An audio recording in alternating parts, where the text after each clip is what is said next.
It's Saturday and I got a lot of garden chores to do, so I'm gonna see how much I can get done out here before we get stormed on again. The one mammoth sunflower I had in this bag unfortunately passed away mysteriously. I have no idea what happened to it, so I'm gonna do a little experiment.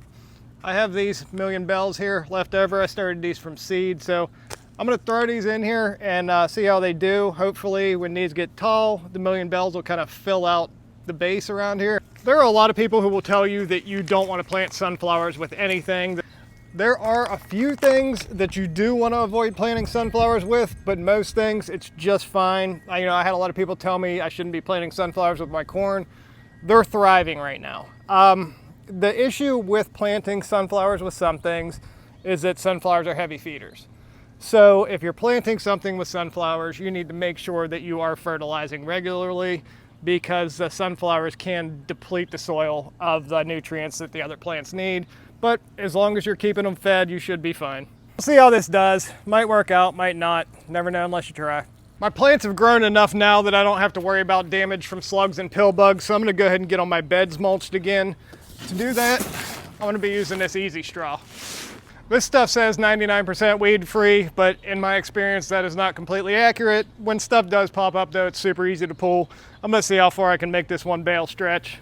With that one bundle, I was able to get everything done with some left over. The reason we mulch the beds is because it'll protect the soil from the sun and heat.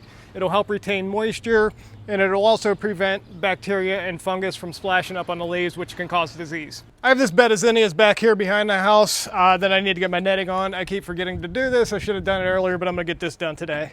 I got my bamboo poles in all four corners. Now I'm gonna get my trellis netting on. Once I have my net where I want it, I'll just zip tie it in place. Now I just need to cut my post down. The humidity here is awful. I'm kind of struggling today. Lish is about to harvest these blueberries, but I think we're about to get stormed on again. So much rain.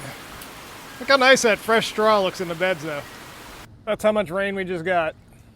This bed here had a bunch of empty space in it. All I had was another round of radishes here, so I threw 4 bush cucumbers in here. I had some people asking me if the trellis netting that I used for my zinnias would work for cucumbers, so I figured I'd make one and try it out, and it looks like it's gonna work just fine. Super simple. Since my cucumbers are gonna be late and the dill that I already have growing is flowering, I'm gonna go ahead and direct sow some more dill here, and I'm gonna throw some green onions in here as well. Lish did a nice blueberry harvest. Pound and a half. I think I'm gonna call it a day. I feel like we were pretty productive considering the weather.